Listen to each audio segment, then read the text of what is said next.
Assalamualaikum warahmatullahi wabarakatuh. Kami dari kelompok 3 ingin menjelaskan tentang peristiwa Rengas Dengklok, dan berikut adalah nama-nama kelompok kami. Dan selamat menyaksikan video kami tentang peristiwa Rengas Dengklok. Rengas Dengklok. Siapa lagi yang tidak mengenal peristiwa Rengas Dengklok? Peristiwa Rengas Dengklok bermula dari berita Jepang menyerah tanpa syarat kepada sekutu tanggal 14 Agustus 1945.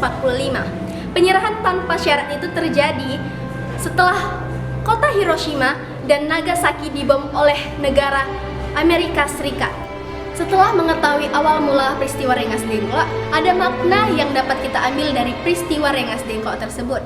Pertama adalah pembentukan teks proklamasi Indonesia dilakukan segera tanpa melalui PPKI.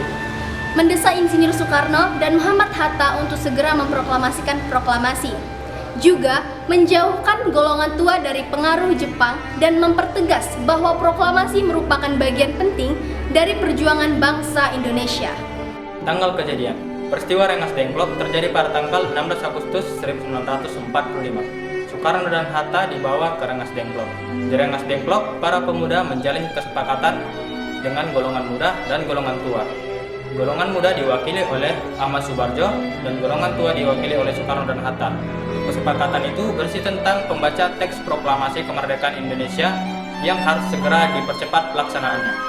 Kesepakatan perundingan golongan tua dan golongan muda cukup sengit. Sebelum terjadi perselisihan terkait pembacaan teks proklamasi, golongan tua yang diwakili oleh Soekarno dan Hatta ingin proklamasi kemerdekaan dilakukan melalui PPKI. Sedangkan golongan muda ingin proklamasi kemerdekaan dilakukan secepatnya tanpa melalui PPKI. Penyebab perselisihan.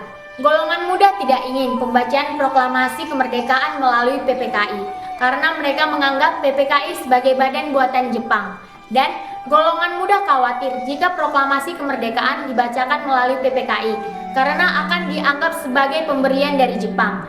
Dan karena golongan muda ingin menghindari adanya pengaruh dari Jepang. Setelah mengetahui awal mula terjadinya peristiwa Rengas Dengklok dan penyebab tertundanya pembacaan teks proklamasi, ada baiknya kita melihat pembacaan teks proklamasi kemerdekaan Indonesia yang dibacakan langsung oleh Insinyur Soekarno.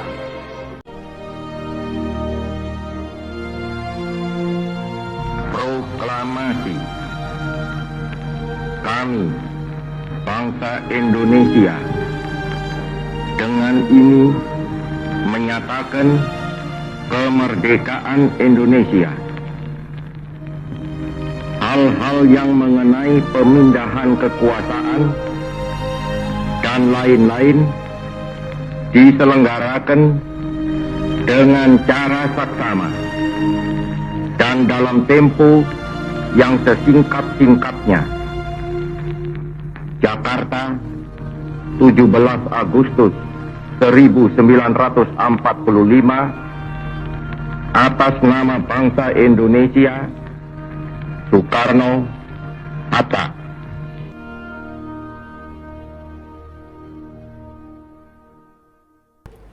Setelah menyaksikan video tentang penjelasan Rengas Dengklok tadi, terima kasih telah menonton video kami. Dan jika ada kekurangan dalam video kami, teman-teman bisa memberikan kritik juga saran. Dan